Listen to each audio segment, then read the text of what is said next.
So next up is Emma. She tries to make the communication between humans and computers safer. Today she will teach us how to make a password that not even the NSA can break, and that you actually can remember. Yes.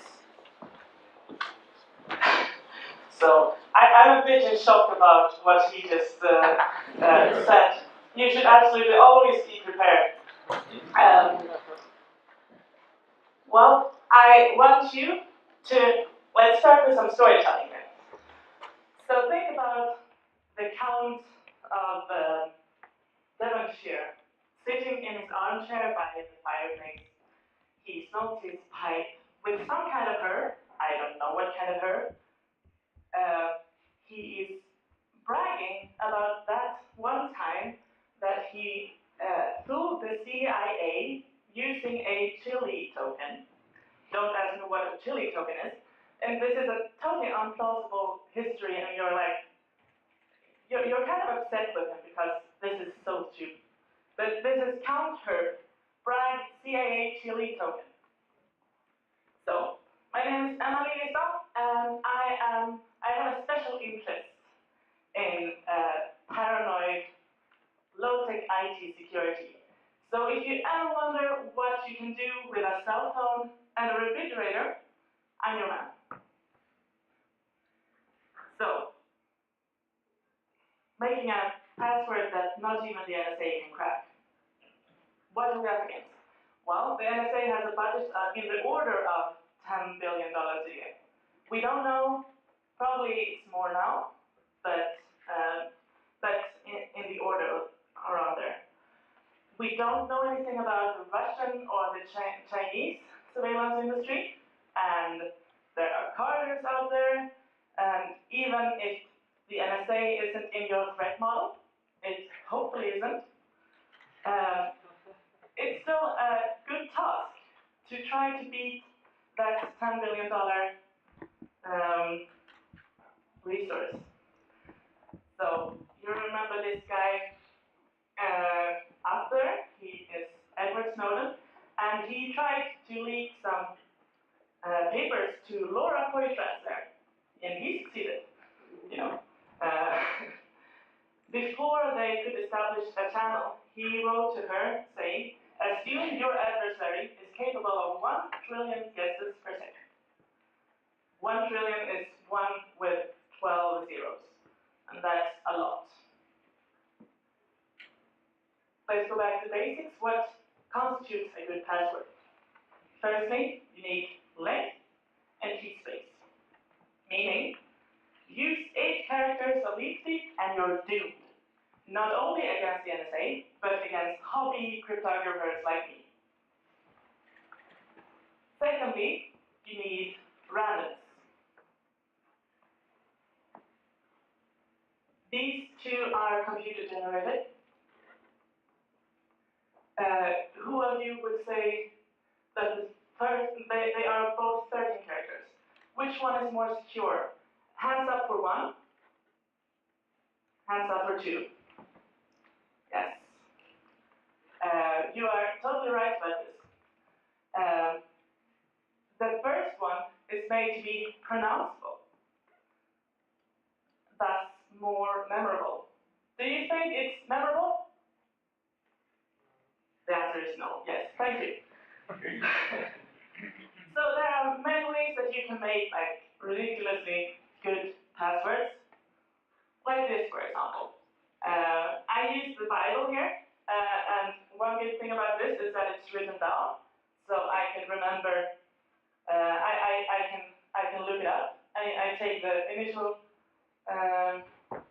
letters from this book. This is the Acts of the Apostles, 1932. The assembly was in confusion. Some were shouting one thing, some another. Most of the people did not know why they were there. This is 33 characters long, and thus it's quite secure. And it's also more random than normal language. But most of us, we won't type 33 characters. We won't bother, actually. And also, it's very hard to calculate how secure this is because it's human-generated. And humans are incapable of randomness. So, about the password generators that you have in your computer, one good thing about them is that they're not human-generated. And also, if you are using a good random number generator, you will have a density, meaning like 13 characters will be very, very secure. If you use like all printable ASCII characters and you do not interfere with it as a human. One bad thing about this is that you can never be 100% sure that your endpoint is secure. It's not possible. So if you're into paranoid level, low-tech IT security like me, you would need something else. And also, you still want this to be memorable. So, yeah, I can memorize this. So it is KWVI, big E, N, Q7, big L, big W, ZIK. Is it right? Yeah. Great. So yeah, this took 5 minutes to remember. So that's not a lot of effort. And also, since I wrote it down, it's also more easy to remember, and that's also one of the things that you do as a security nerd is that you generate this ridiculously secure password and you don't write it down and you're logged out. That happens all the time. So don't do that. Use pen and paper. And also, we need a low-tech random number generator. It so happens that all of us have at home a good dice. Not this one actually. This is not a good dice. This is a non-true random generator. Random number generator because it's uneven. But if you have even dice, you can generate your own diceware password. Diceware is the keyword of the day. So you go to the internet and you download and print this list, the diceware list, with 7,776 words. That's about 22 pages. But yeah, we wanted paranoidly secure. Yeah. And you roll the dice 5 times. Right. Now I got a 5, but let's say I got a 2, 1, 1, 5, 3. And that corresponds to club. And you do that 5 times more, so you need 6 of these words. Generate in privacy where you can be sure that no one is actually watching. Because that's a good thing about low-tech security, is that most people can understand this. I've been talking about this with 8-year-olds, and they do understand this. It's intuitively much nicer than like something automatically happens inside this computer, and that's why it's secure. And you should write this down. You should put that in your that note into your skinny jeans pocket, so that you are sure that no one has ever looked at it.